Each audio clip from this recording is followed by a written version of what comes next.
Hi, everyone. Welcome back. We are at our second session today. I am Rem Alternis. I'm the Community and Marketing Director for catalystgamelabs, and I'm here with Tommy Rice. Hello, Rem. Hello, everybody. Former NFL player and current actor. I just mentioned in the last stream that you were just on Government Cheese on Apple TV. Yeah, that went really, it was a lot of fun. A lot of fun. Despite how it looks, I won't spoil it. Yeah, he gets No, yeah, whoa, don't spoil it. Okay, I won't spoil it. Yeah. But nobody said I'm dead. Nobody said I'm dead. Apple Go TV. see it. No, Government Cheese, thank you. We'll start there. So Government Cheese was great. Worked with some great people on that. David Willio, Paul Hunter was the director. It was really cool. I'm Willie B. I'm the bully prisoner. Don't let this fool you. I'm actually pretty big in real life. And so, but no, I felt really honored to work with such a great cast. Yeah. Yeah. It was really cool. That's awesome. Yeah. And before we get into the meat and potatoes of today, Yes. Tell us a little bit about your background. Like, how would people know you from football, from acting? Well, let's jump into acting and come back. A lot of people know me from football but I didn't. I played, I tried, and I got injured and cut, and it was a great time in my life. I originally came out to try out for the Oakland Raiders back in '03, did commercials with John Madden, which my passion was always miniatures, acting, and football. Like in that order? No, it depends on the day. It depends on the day. On Sundays, I love football. No. But coming out, I got to starting that acting career, and then as the NFL didn't quite make it, I started into acting. And just a full circle on the first part with Government Cheese, Government Cheese was the first bigger show I'm in. I've been in commercials. People have seen me before. But now we're moving forward with a few other things. Now, one thing next summer I can't talk about, but I'm in a huge video game. There's a couple of movies. And then there's a couple of TV shows that are already currently filmed and that are coming out. Yeah. Awesome. So I love to do that. And one of those, I'm like, I know there's some big movies coming up, and we have nerds in our movies now. So think Henry Cavill. Maybe I'll be doing something with him. You never know. I don't know. Listen, we still need to bring him to the BattleTech fold here. Oh, I know. Yeah. I know. We need to bring him full in. Well, I hope to bring him in with Partha Wars too. Yeah, heck yeah. Being a gamer and writing. So let's get back to your question. We're just like, oh, hey, buddy. We're just talking. This is just friendship. Yeah, exactly. But and we've known each other for a while now. Yeah. Like a long time. Yeah. But getting back to it, so you know me from sports. I did work for Games Workshop.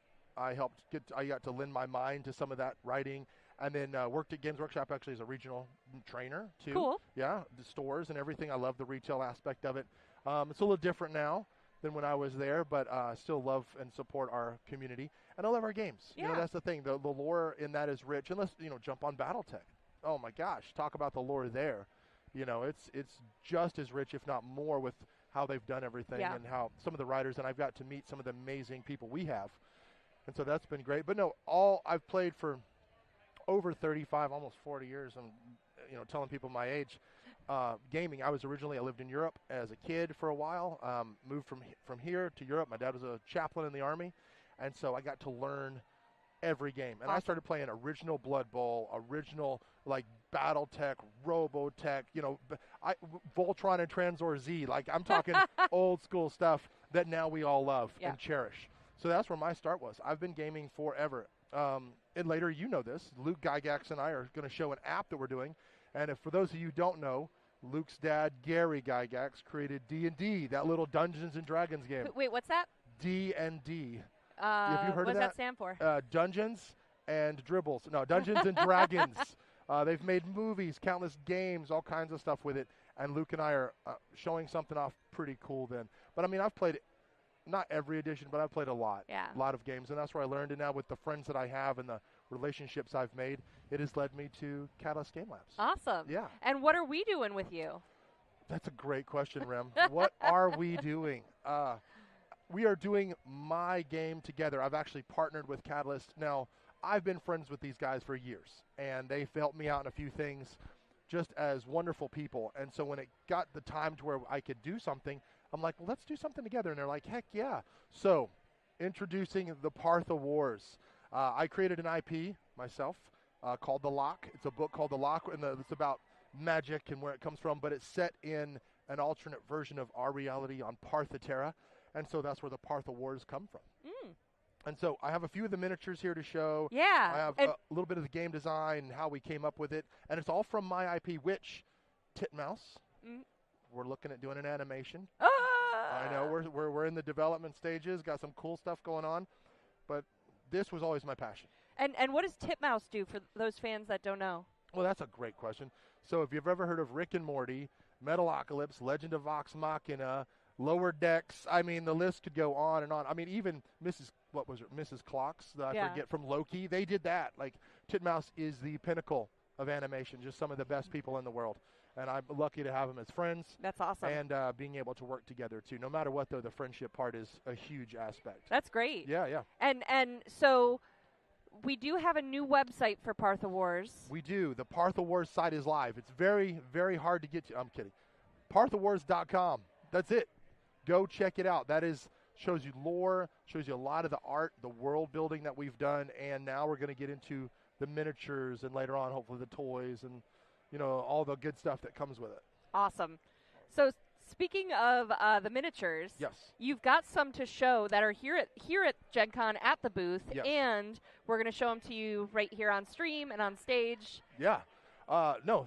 So I tried to go above and beyond with this. So my chief design officer, if you will, like head of design, CDO, Javier Urena from Spain, one of the greatest sculptors in the world, and he's actually jumped in with me. We started designing these. So I have a few here that are painted very nicely to show, but then the really, really beautiful ones are coming. We have Sergio Calivo. We're going to have him do one, and then Eric Swinson, the man himself, is actually helping. So thank you, both of those gentlemen. I really appreciate it. But also, here's some good stuff, too. And now this was from Jason Craze, right over at the Let's see what Pro Acro here. Pro Acro guys. He just did that for me, and Jason I've known for 20 years.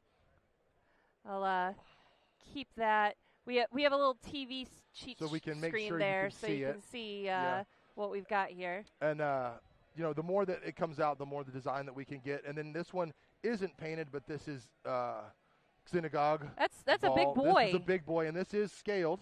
So a normal Spartan or a normal Federation soldier. The detail on this is intense. Look at those claws. I know. Just wait till see what he does.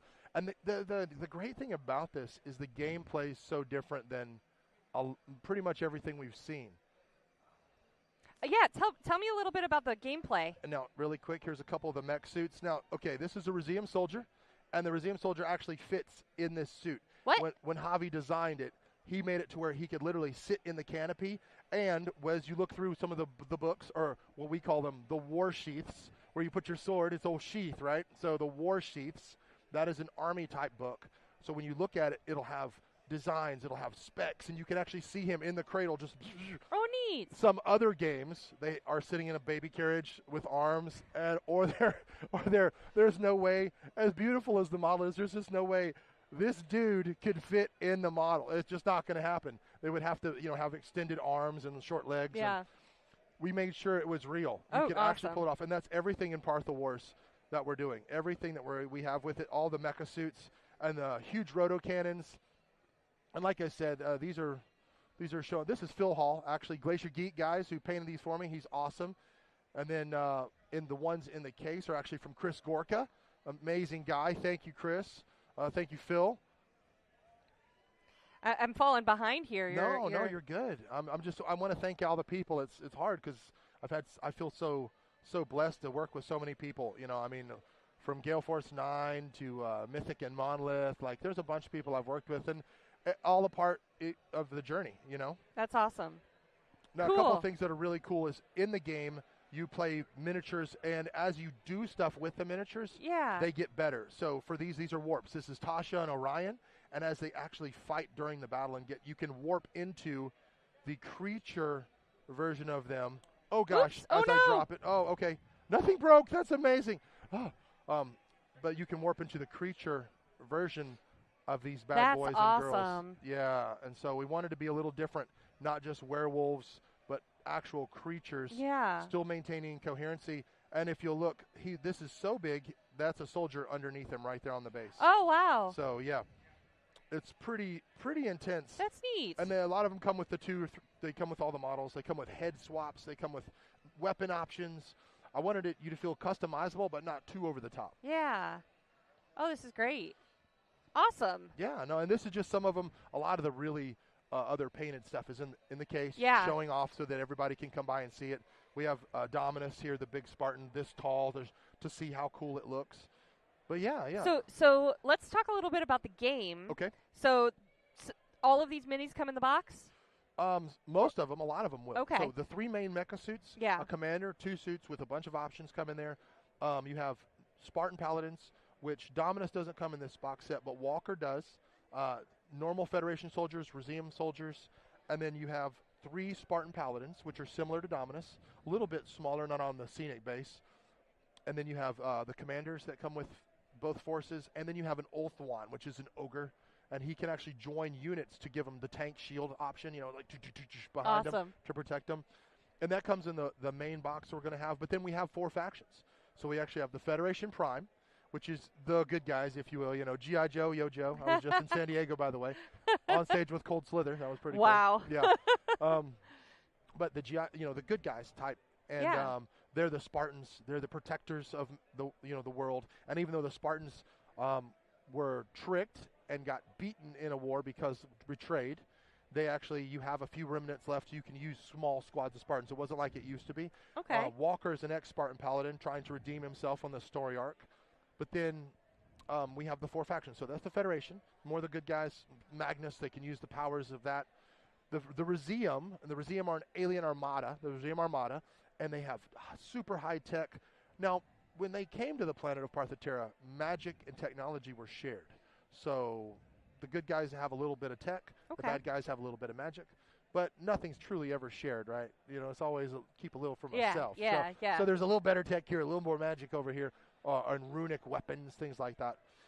Then the 3rd faction are the Elves of the Drunar, and they are outcasts. So what I did is I took Legolas and the Joker and I smashed them together.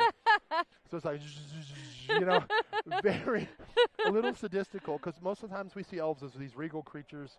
We always play elves, whether they're dark elves, high elves. They're very, oh yes, I used to be majestic. No, these guys are pretty crazy. Now, they have their backstory, and what happened is, and the prince, Tusho, who you can play, basically took a demon weapon, used it against this force of evil, which I don't want to ruin, and saved his people, which in turn sort of damned his soul. Oh. Yeah, not cool. Not cool. But it gives a great narrative for gameplay. That's awesome. Yeah, thank you. And then the elves, we do have them over there to check out. Oh, cool. That's where I would go. Oh, I know. Oh, I know. You love it. Well, and they have this beautiful armor, like opaque, like this beautiful, think Alita Battle Angel. Okay. Remember that movie? Yeah. Really, really stylized. It's really nice, really nice. But then the 4th is the mercenaries of the Kisar, and those are mercenary cities. Because what if you're a you, and you want to buy a mech suit and ride around in it with your mercenary buddies and just shoot stuff? You can do that on the black markets of my cities. Yeah, of Kisar, Royal, and the Kisar mercenaries are the main faction. But there's Royal, there's Osea, there's different cities that have different versions for their own black markets. Cool. And so that's where you get your Dwargir, which are dwarves. You get more Ulthuan, which are ogres, and you get all kinds of trolls and all kinds of different races, classes, people you can be. Because I threw my net very wide. I wanted this I wanted everybody to be a part of it. And I don't want to use the word inclusive, but I wanted it to be inclusive. I wanted everybody to go, I like that, and have something they could commiserate with. Awesome. Yeah, so those are the 4. Federation, Reseum, Drunar, and mercenaries. And representatives from each of those factions are going to be in the box, or do you have to get those factions separately? Actually, a decent assortment, but good. Mostly the main 2. Okay. But mercenaries can be used in everything. So, yes, they're technically, you can use those too in your other armies. Okay. Especially the Za and everything too. Now, Za are orcs in my world, and they talk like this, but they're not stupid. And I turned everything a little different on my world. Awesome. Yeah. So what else comes in the box? You got the minis. And you have some. I'm trying to lead to this other stuff you have. So let's break it down in the box that Rim is speaking of and the showing off. We wanted people to have 2 armies to get started and learn the game, and so that's the Federation and the Reseum, and it gives you some of the merc stuff that you can use on other armies. Then when you come to it, you can choose your faction. That's where you can buy more elves if you want. That's why you can buy more mercenaries. That's when you can buy more Federation, Spartans, Reseum soldiers, and then the Za bringing out what you want. Now, the elves mainly ally with trolls and gnomes, and they have some pretty cool creatures. Cool. Like that. So, but that'll come in other boxes and whatnot. Yeah. And she's waving everybody because we're getting waved. And we're here in the middle of Gen Con. We're here for you and on the stream, but we're also here for anyone walking by the stage. That's so right. engaging with people as they're on their way to the vendor hall. The doors just opened, so the traffic is starting to move. I think 70,000 people, 80,000 people are walking in now. It's insane. Like just trying to get over here from the booth was like, wow. When I fall asleep tonight, instead of counting sheep, I'm going to count Gen Con attendees. That's right. Badges, 1, 2, 3. So back to it. So there's that. Then you have the 4 factions, and it has tons of characters because that's the one I wanted to be very open once again with everything you could do with it. You can customize your force somewhat like the olden days, harken back to the old ways where you could customize your force, adding machine guns. A lot of people play Warhammer 40K, and so like that when you could really customize it. But I kept it very simple the way we are now, and it's easier to just jump on board, find out what people want to do, and I wanted to make their own. You know, and somebody's asked, well, can I play these in other? Of course you can. They're very balanced to be in almost any game, not too over the top, but they do look. They're like the 32 and 28 heroic. So they're a little thicker, a little bigger than most guys, but we kept it more real. We don't have hands that are bulbously huge, except, that need to be bulbously huge. The big boy. Yes. Now, with the starter set, and I don't want to call it a starter set, but it's with that main set that we're coming out, because all that's going to be to where you can customize your own and buy your own as well. It comes with the other things you need to play. So it comes with who these characters are. And these are our sheets, so they're a little bigger so people can see them, but they're gorgeous cards that come in there that show what your unit has, what they can do, the little circles and X's. X's, it comes with circles. You can click it off and option it. Then it comes with your tokens, your Magnus and Reseum, your Rage, how you use the powers. Of course, lock magic and how you can open and lock the Labyrinthian to pull from the magic of the Labyrinthian. And then it comes with your order cards, which this is one of the coolest things because we all love card games usually. And it gives you a chance to customize your force even more. I want to see somebody break the game. Okay. I do, because I don't think it can be broken because I can counter it. And you'll find something broken, you will, but then someone else can counter that with something else. Okay. It's equally as broken. And things like orders are like move, very simple, but the unit can move twice with no option. So you can actually go across the board and you haven't even wasted any of your actions. Oh, wow. And it makes it tactically sound. Okay. So things like that make my game so different. Now, these are one use, so as soon as you use a boom, it goes to the graveyard. You're done. But you can use them to make and enhance your forces. You get to, when you start a game of Partha Wars, you get the mission, you get the terrain set up, and then you pick your cards. And it comes with 15 cards for each side, or 15 cards you can use. But then each faction itself has another 5 to 10 cards where you can customize your units, and you never know what people are going to bring. Now, there's always some favorites, but people are looking at them. They realize that something like Stand, they're not affected by Magnus, and they just pass a Valor check. Okay, whatever. But then you realize how powerful it is later in the game when you get hit and somebody takes your unit and pushes it back 6 inches so someone else can charge it.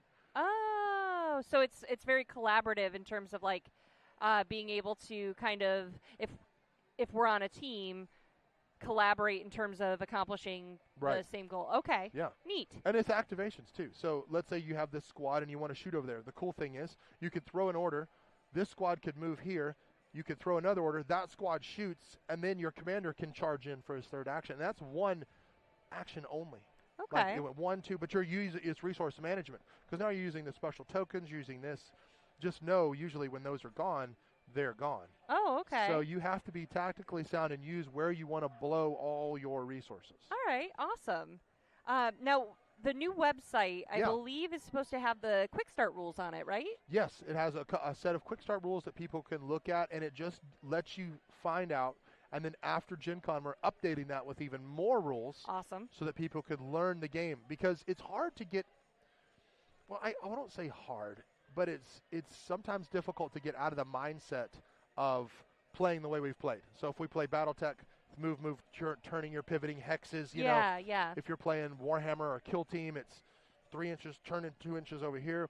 You know, Warhammer's a classic move, and 6 inches, and it's punch. You know, move, shoot, attack, like the classic. This is totally different. With these, you can use your actions. You can move. You can shoot. You can charge. If you have more actions, you can charge. Like, it's really cool because think about it. You have this mighty warrior, and if you're close enough, he can hit this unit and then jump to this unit and then use the power on that unit and then flip back. So it's very cinematic. Just know, as soon as his activation's over, Rim gets to activate and bring the pain. Murder you. Exactly. Well, wow, that's pretty. That's true. That's you haven't played with me enough to know that that's common. I know. Actually, I have. And in Shadowrun, I have been murdered. So there we go. but I actually completed a Shadowrun mission. Me and B-Dave, if you remember. Yeah, we did very well. We did very well. You guys were fun. Yes. All right, so and then what are these for again? These are resource management tokens. So what you're going to do is when you have your card, and obviously this isn't the final. And these are the little. That's what I'm referring to, since you guys can't see what I just pointed at. So a rage token is usually a red token because rage, red, sort of goes together. If someone like Xenagog actually goes and attacks a unit and destroys it, he gets rewarded because that's what Za do. They're warriors. They're mighty. And so they take down units if they get injured themselves. And there's a few criteria where you start building these resources up to a maximum. But then you can use them to flex and heal yourself, or to get more attacks, or to move further because you're just so enraged. You're like, I'm mad at the world. And then going back to the Magnus with the Spartans, it's based on estomagnetics, which, yes, I have a degree in science. And I based it on a real science, even though it's totally made up. But it's how magnets work and polarization. A Spartan can actually, much like Magneto, can use the power of the Magnus to push people to stop bullets. Just know this, if I was to get up and run over there, I'll probably be tired. Yeah. I'll be breathing hard. The same thing with the Magnus. You can only use so much of it before you have to release it and let it go. Gotcha. Once it's released, then you can try to rest. But you're a Spartan, you're the highly trained super force of death and destruction, and you're in super tech armor from these guys. Sure. So it's, that's how it is. Whereas Walker is classic army, but he still has the Magnus powers and has the sword Havoc, which was painted pink to show off. Thanks, Phil. Are these going to be pre-paints, or are they going to come to be painted? No, they're going to come like this, and these actually we're going to do plastic. We're going to bring them in beautifully done. We have some great people we're working with. Now I know at Catalyst we work with Leah Plastics a lot, but we have some other. We have Leah, and we have some other people we've really been touting out, and it's been great. These are resin. These are just here to show. I wanted to get some stuff here, but they will come like this, and they'll have a couple of multi-parts. Okay. So you can actually swap weapons, heads, and make it really cool. So yeah, no, but a great question so far. Great questions. You're throwing them at me. Yeah, I'm trying. The game is very immersive because you can get lost in it and not know how long you've been playing it. And let's go into gameplay. Yeah. Well, that was going to be my next question. Is I remember you saying something in the past about, you can play on any table and you don't need terrain, or what? Like, what's the deal with the terrain situation? It's like what I'm thinking. I love it. So, when I designed this and talked to Ian McLeod, one of the guys that I work with in designing it from our people, I was like, look, man. What if you're at your grandma's house and the only thing you have is a 1x1 with a doily on it, and there's a candle, and that's the only thing you have to play on. You're bored out of your mind, but you have your miniatures. You brought your guys with you, And he's like, yeah, this is great. As I do, I bring my miniatures to grandma's. Yeah, well, some people do, and if you don't, you should. Well, I mean, think about it. It's better than being on the phone all the time. Yeah, we're all phone junkies. It's true. It's true, but it's better. And what if you're sitting there with your buddy and you want to play? Yeah. All right, I'm ready. One of the things too is like Tasha, female. This is one of our commanders. That's a female. I wanted to make sure that they're represented in all of it. Male, female, however you want to be. Creature doesn't matter. Like, you pick what you want, and that's what you can be represented by. But getting back to it. Grandma's doily. So you measure from the center out. Okay. Now, most games you measure from the board edge, and you can do that. There's a few missions where you can. But you measure from the center out. So anywhere you are, you can play on it. We would go this way. Okay. And we would set up how we want to play. Okay. And if we're on this, we can scale up. So this is, 12 miniatures is really all you need per side. You don't even need that for more elite units and forces. However, I made it to where you can scale up. So you can go to that tournament level game, and we hope to have one here next year. We hope to have this as a tournament next year. We have some really good guys working with us to make those things. Dan, I'm talking to you. But back to it. So you have a couple, you play from there, and then that gives you your points level. So it's from your board, and that's what sort of dictates where you're at. So if you want to play a 9 power level, you can pull out the points to play that, and you're playing on a small board. Now, the other cool thing is, have you ever shot a gun? Have me? Have you ever shot a gun?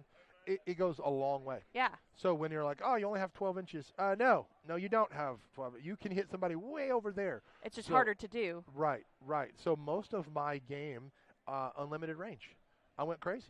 And everybody moves 8 inches. Like you're moving this far, like that. You're moving really far. Okay. So can you still do that if it's an 8-inch thing on Grandma's tiny little table? Absolutely. Okay. Just be careful, because if you're right here, and you don't shoot everybody with that rotocannon, I'm going to hit you back, and I might be better at combat. So it's all on how you do it. Can I push you off the table? Oh, you can push people off the table.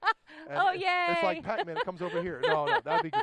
Actually, there is a mission for that, but you can, and they come back on. So you got to be strategic with it. Okay. Because you don't lose your. One of the things that the pitfalls, and especially on a small board, you'll have is running off the board. Well, other games, you run off the board, oh, they're dead. Not in this one.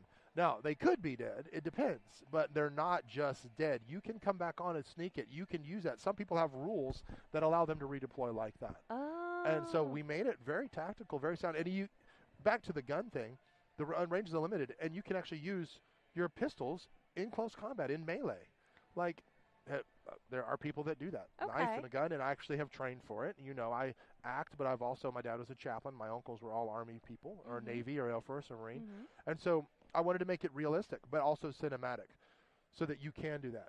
Cool. Yes. Awesome. But it just little things like that, and the gun ranges are different, how the powers work. Now, there is a limit to things, but I tried to make it very open to where you unlock the world of Partha, not just stuck in this, okay, I'm on this. And if you are on the grandma, right, this big, you're probably only going to have him and 3 people, and I'll have 4 or 5 people. So it makes it better. Whereas you go, the more you get and the bigger you get, like, what is this, almost a 5x5? Yeah, something like that. We would have, I don't know, 70, 80 level, and it's just huge, beautiful war, very cinematic in how it works. So can we play pretend? Yeah, of course. I know we don't have the entire box set up here, like with the measuring tape and stuff like that. Yeah. But you said coming from the center of the table. So these mechs, if it's me versus you right now, like how would you divide these so that it's a fair fight? Okay. Well, so we'd have the 3 mechs. So this is actually a unit. There's a commander and two of his bodyguard. And then we're going to pull him out because he's very big. Okay. And he could probably wreck everybody on this table except him. Okay. And this guy almost can wreck anybody. But let's just put him here. We'll have 1 soldier, and then this would be pretty much what we'd have. A 4v4, okay. Yeah, something like that for this now, level. Your guys are so much smaller than mine.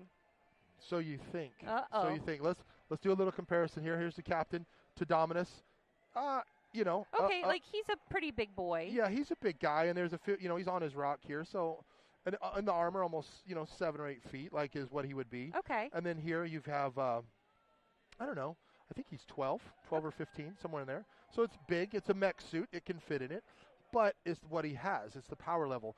With his Magnus, he can actually. So let's just run through. Yeah, let's do it. So now, what you would have though is you would have a full squad of at least 6 of these guys, at least. Sure. And you can make them bigger or smaller. We'll just say that a walker here is a sergeant. Okay.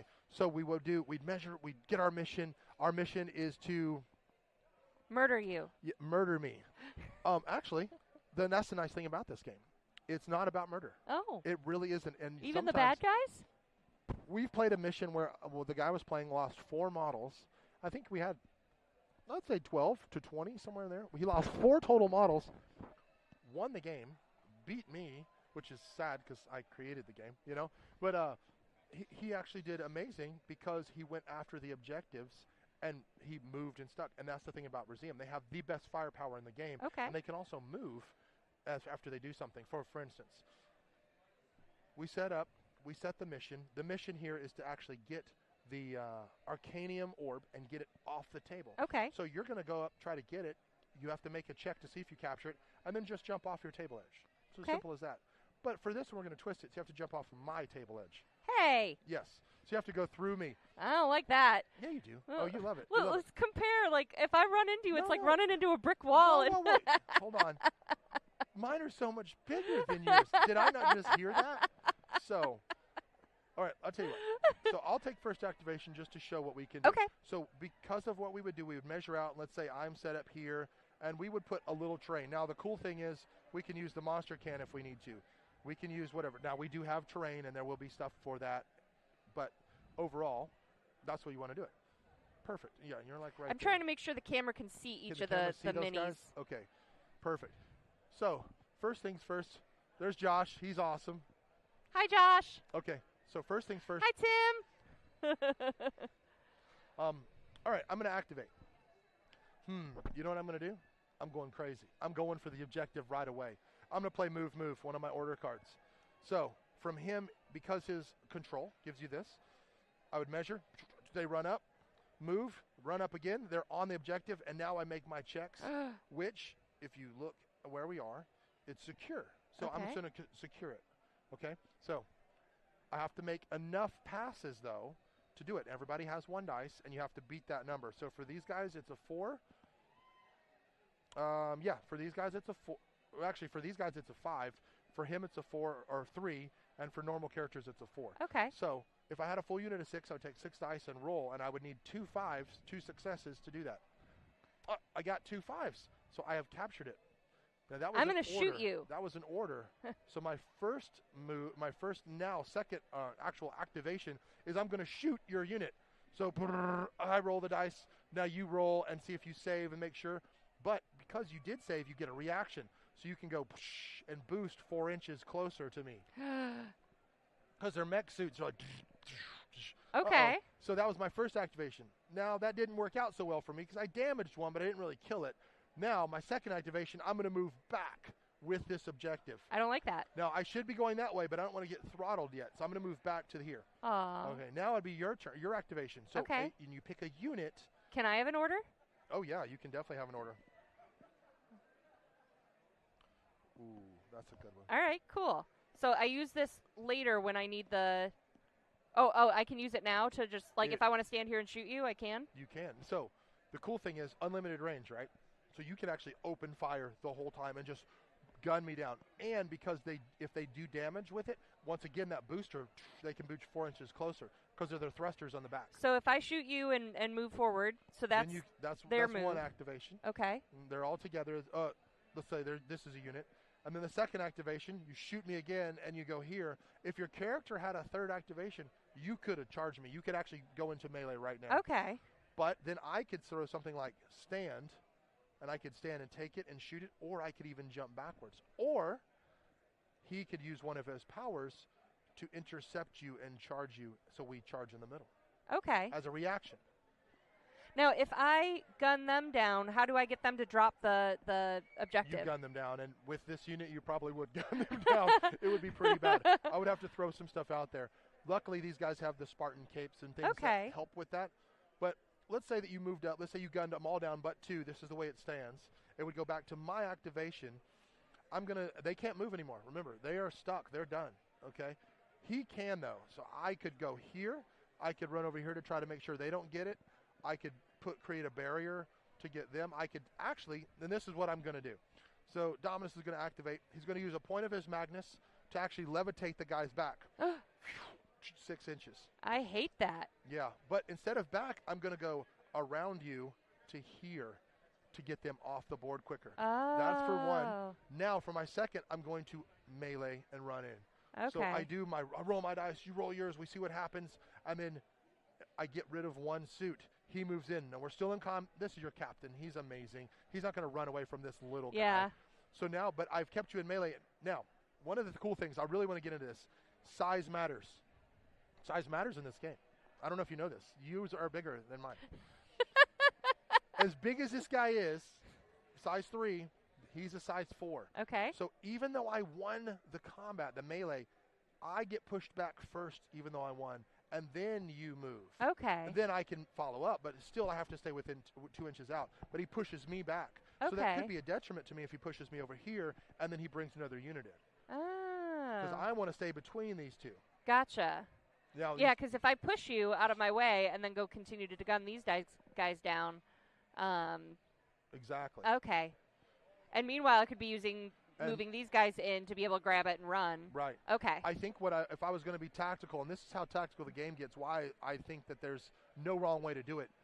He comes in, pushes them with a Magnus, uses that, and for his last activation, he actually moves back and joins the unit. Oh. So now he can actually take the shots for the unit. Now my commander might die, which would give you more points, but the main objective is this, and then you have secondary objectives. So your primary is that. But you see, it can get really intricate, because now you might go, oh, I'm going to have true grit, which allows you to shoot before after you take an action. So you go, shoot, then you move, and that's free. That's 1. That doesn't count as 2. Then you can do it again. So it just depends on how you do it in resource management. Man, bullets are raining. Everywhere. Okay. But if you notice, we've done all these things. You've only lost 1 model. Yeah. And, it's like not as bad as you think, but it's very tactical. And like you said, you've probably lost at least one of those because my big boys. I think I've lost 3 or 4. Oh, okay. But it makes it fun, and you're always in the action. I like these hypothetical games where I'm winning. Well, we've seen you roll dice. We've seen it. No, I'm kidding. You actually roll pretty good sometimes. All right, cool. So I have a much better concept for gameplay. Right. And then you said you set them from the middle. Right. So like, do they each get like 4 inches in or? That's a great question. No, so let's pretend that we're going to play the game again, okay? And we're setting up our forces. Yeah, because it was fun, and I want to beat you up again. There's the middle, so we're pretending we're there, okay? So you set your middle down. We know where that is. I'm going to put it here for representation. And then you go off of that. Now, there is a no man's land on every game. Even the one, there's still 1 inch on either side because you have to be at least 2 inches away. Gotcha. So there's a no man's land, depending on the size of the battle, where no one can enter unless you have a special ability. Okay. And most people don't, actually. It's very hard to get into that no man's land. But the no man's land makes sure that no one can just smash you in the first turn. Now, you can still hit somebody in the first turn. Don't get me wrong. That's pretty easy to do. But what I hated is that you set up your guys, I set up my guys, and then you have this gorgeous big model, and they get their first turn, and they just go, oh, it's dead. And so now your $400 model you spent 1,000 hours painting, you don't even get to use it? That usually won't happen in this game. Okay. I've never had it happen. It's so hard to do that with 1 turn. You have to multiple things to take out bigger, nicer things, even units. Okay. But so to your point though, we set up the no man's land. Then your deployment zone, depending on if it's alpha, omega, where you're at in the deployment. If you're deploying back here, if you're deploying here, and then from there it's pretty simple. Now we might have the quarters, you might have halves, you might have thirds. It depends on the mission you get. Okay. All right, and the missions are going to come in the box set as well? Yes. It awesome. comes with at least 5 and probably 10 missions. Okay. And then we have up to 20 that we've already done that are actually play tested, and we know they're great missions and a lot of fun. And they're objective based. So you actually are searching for something, you're trying to do something. You actually can capture the Reseum emissary, and you have to take it with you throughout and you're trying to keep it, or you're keeping a diplomat safe, something like that. You're rescuing someone. And of course, there's the classic just beat you in the face, but even that has objectives. Awesome. So how is the replayability in terms of these missions or these campaigns? Is that what we call them? Yeah. Like if I wanted to maybe play different faction or something like that with different guys, but replay that capture the flag kind of thing. Yeah. Like how does that replayability hold up with what's in the box? Oh no, that's a great question or a great thought as well. It almost is different every time. Okay. Because you can customize your units, and what you're trying to do is you play the mission, you go, man, I should have used this. If I would have had this in my army, I could have really gotten well in that. And this comes into tournament play, because you and I can just play for fun, but then when you're playing for a tournament, and which I want there to be both, and the narrative as well. We want to play a narrative. But you're playing for the tournament, and when you make your list, let's just say that we're playing a 1,000-point tournament, okay? You make your list at 1,250 to 1,300 points, and you pull from that each game. Okay. So it behooves you to have the miniatures. Because in one, you might need dwarf tunnelers, the Dwargear tunnelers, where they can pop up behind you. One, you might need mecha suits. If I'm a mercenary commander and I have normal troopers, because I love classic guard type stuff, I love, the army giving orders, so you have all these great order cards and all these cool things, and there's just a bunch of infantry, you might want a tank, you might want a couple of mech suits to back you up. And so you bring in a mercenary unit, and that's your big point level. But then when you're playing, you pull what you need to for that game. Okay. All right, that's pretty cool. And Rim, the other thing is, it's not always on this beautiful green pasture or in a city. I mean, sometimes you're playing in snow, in the mountains. Reseum, per lore, are naturally resistant to cold. So they're not going to have the penalties that other units would. So when you build your army and you walk up and you sit down and you go, oh man, this is a winter world, it helps the Reseum do better for the negatives compared to other factions. It's all built in there. Well, and I think you said something else about, like, let's go back to Grandma's table here. So, like, this is basically the perimeter of Grandma's table. And what if I have a cup on it? Doesn't that interact as terrain or something? Absolutely. We completely skipped over that. I'm sorry. That is terrain. Use it as a tower or what will you. Because of the height of it, that's what tells you what it does. Okay. And it tells you the armor factor of it. So you can actually destroy buildings in this. Oh. I literally had a Spartan move, leap in the air, use a Magnus tectonic punch, and punch through the floor, fell through the floor into a unit of Reseum. All of them took damage, and whoever was left was in melee. That really happened. It was amazing. Neat. Yeah, it's That's very pretty epic. cinematic. Yeah, no, it is. And it can look like a cup. Now, of course, we're going to have cool buildings. We're Right. going to have terrain, and we want to bring my world to life, which is that old, World War II, World War I feel, but with nowadays. Awesome. So you'll have not really a Starbucks, but you'll have a coffee-looking shop there and patio and stuff. But then you'll have a war in the background with these huge, castles and whatnot. Yeah. Yeah, that's cool that you can not only play with the terrain that's going to come with the game, but you can use also anything. So okay. If you are at Grandma's, literally, you probably only have a couple of paints and your guys because you're just going to paint them, right? And why not use a cup? Why not use, flip the candle upside down?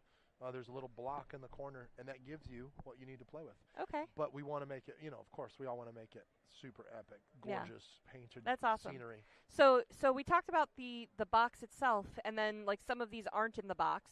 So how many, like, force packs, for lack of a better word? Yeah, there's a few, and we wanted to make sure, because it seems like 20 or 30 different things. Well, we wanted to make sure that people, it's not really somewhere in there, but we want to make sure people have their options. Okay. Because if you need another Federation soldier squad, if you need Orion, who's an ex-Spartan paladin who actually can use the Magnus but can warp into that wolf when you need it, a bigger creature, and lope around and trash stuff, I mean, just a killing machine, you can bring him to the fore.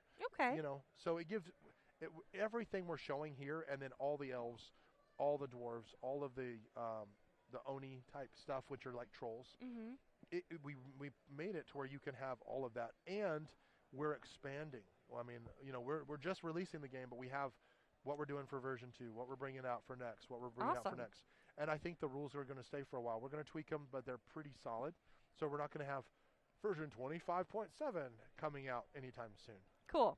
Awesome. Yeah. This is so exciting. Thank you.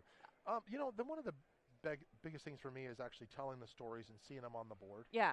It's so rewarding to working with people that are like-minded in what we do in gaming, understanding concepts, understanding amazing rules, and then being able to bring stuff to life. Yeah. Because I've had this in my head forever. I wrote it years and years ago, and then when I got the book, I published a book called The Lock, and The Lock did pretty well. It sold, I think, 5,000 copies, or an indie book that's pretty good when it came out. It sold more since, but as we go through this and as I got to create that, I did it with my dad.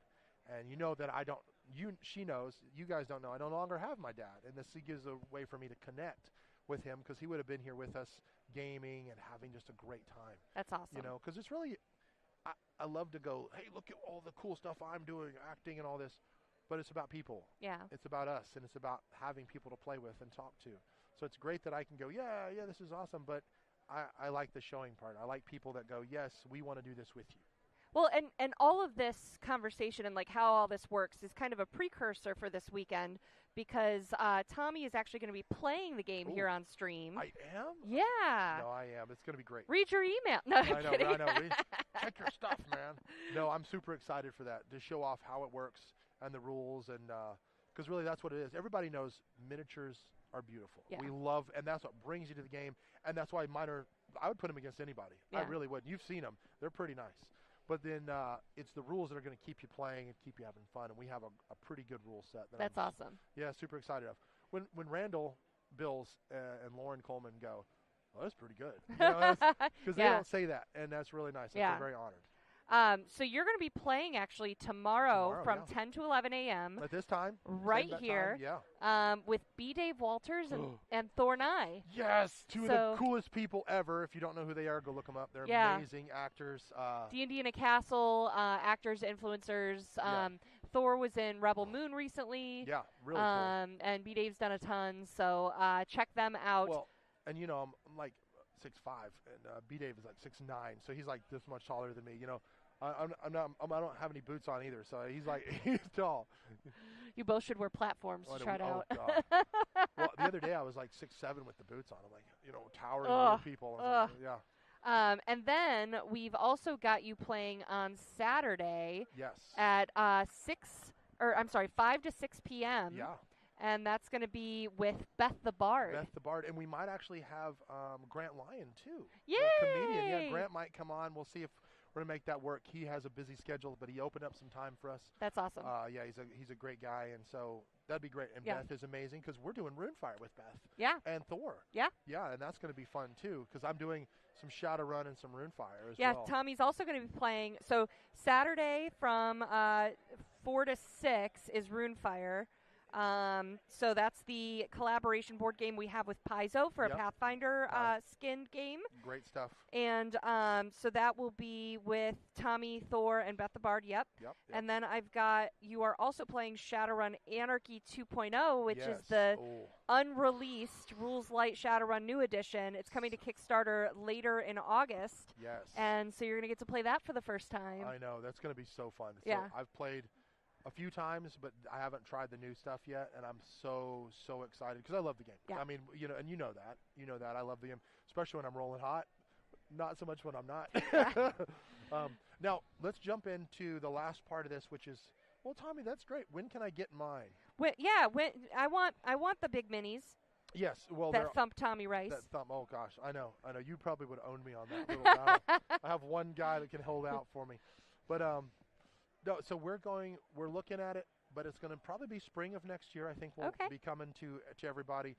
We'd love to do it this year, but some things have happened in the world that have messed things up a little, but nothing. It's hard bad. to get stuff from China right now. Right.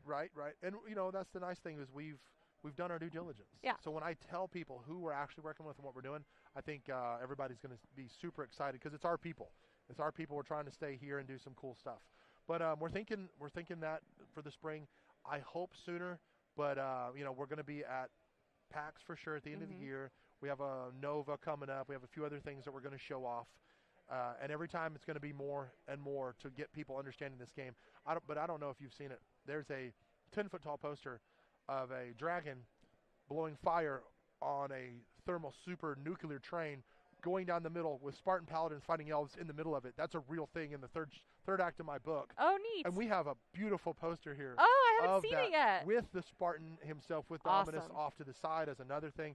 But, I'm just so glad we can do it. Yeah. And I'm so glad. But it's coming soon, so look for it early this next year, and then we're going to go big. And you can follow along to see what news is out there by going to parthawars.com. Yep.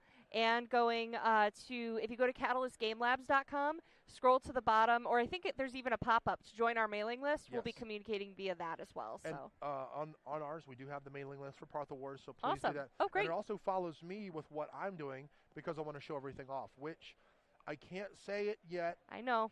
But it's huge in movies, video games, and our pop culture world of nerdism.